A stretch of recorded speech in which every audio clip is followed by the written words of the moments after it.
Welcome to the Look Good, Move Well podcast. By the way, we love when you send your questions because we want to make sure that this content is highly relevant for you all. Yeah. But I had posted a picture of my lunch on Instagram. Yes. You know, eat it, don't tweet it. I broke the rule. But I guess I grammed it instead of tweeted it.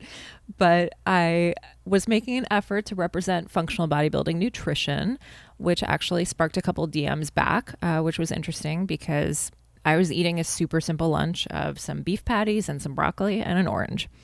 And a friend of mine DM'd me back and she was like, "Oh, I didn't know that you could eat fruit for lunch." Mm-hmm. And I was like, "What?" And she's like, "Yeah, I'm always torn about whether I should eat the fruit right away or wait an hour to eat fruit."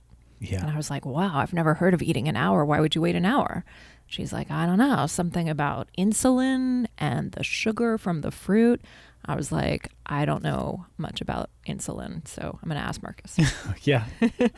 Well, that's yeah, I mean, the questions that come in are often indicative of like how confusing the world of nutrition is. Yes. It's like, wait.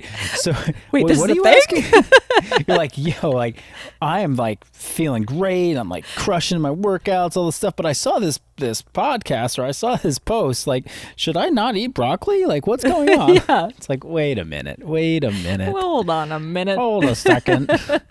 Let's not just throw broccoli in the toilet just yet. But I love that there is so much confusing. I mean, I say love ironically, but there's so much confusing information that like everybody has their own little private set of rules that they're operating under. And it's like, she's, I mean, poor soul. She's just out there like really struggling to, set the timer if she wants to eat some fruit or something. Yeah, right. Well, Yeah. I get that question too periodically because I'll include fruit in, a lot of my meals. Yeah. And it's like, hey, Marcus, what do you think about like eating meat and fruit at the same time? Like some people think it's like there's going to be like a chemical, potentially like a bad chemical reaction of like acids and something in the stomach that could create some problems. Yep. And you know what? After this podcast, someone's going to shoot us like an article. It's like, hey, this is a research paper that shows like you should never have a piece of fruit and a slab of meat at the same time. Please send the article. Send it to my DM. Yeah, and, I'd like to take a look as well. I will definitely have a look. So, well, I think the I don't know. I don't want to make too many assumptions about what the confusing scientific point that this person is basically trying to like grapple with around fruit and eating fruit at lunch. I don't know if it was specific to lunch or it was like, oh, you're only supposed to have fruit at breakfast.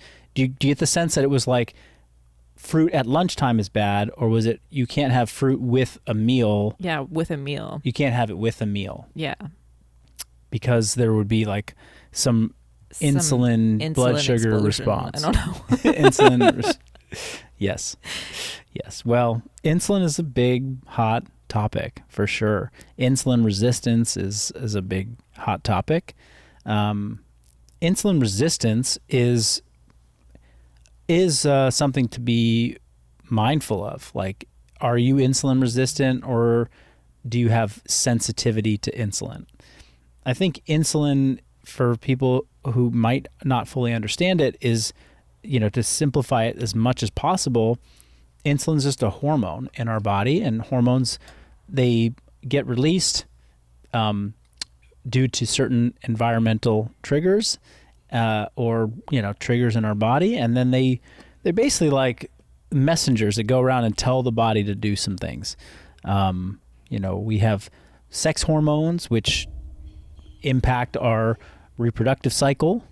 We have brain chemicals or neurotransmitters. They're kind of like a hormone that impact cognitive function, feeling, etc., emotions. And we have digestive hormones, which insulin would be one that's connected closely to the digestive system. And insulin's job in a functioning human is to, a properly functioning human is to signal to the cells of the body, hey, we have nutrients in the blood that we want to store. Pull them out of the blood, put them in your cells. Like if you eat an apple and you digest it, then you have a certain amount of sugar from the apple in your blood. It gets absorbed into your blood. And that sugar, in your blood will just stay in your bloodstream forever unless there's a signal that says, take the sugar out of the blood. You want to, why does it go in the blood? Because the blood is like all the highways and the streets and the network that can get around the body. So you can take the sugars from the apple in your digestive system, and you can put it on the artery highway, the blood highway, and send it down to your toe, because your toe needs some sugar to wiggle, to wiggle. You need to wiggle your toes. So you got to get some sugar down to your toes. Well, it needs to go down the blood highway. But when it gets to the toe, there needs to be a signal to say, take it out of the blood and put it in the cells of the toe cells. Well, that signal is insulin. That's the global signal that says, take the sugar out and store stuff. But insulin's more than just like a storage of sugar, or it's kind of like, it tells like the body as a whole, like, go into storage mode. Like, you got stuff coming in, let's store it. So if you eat a meal that's got sugar in it, it activates.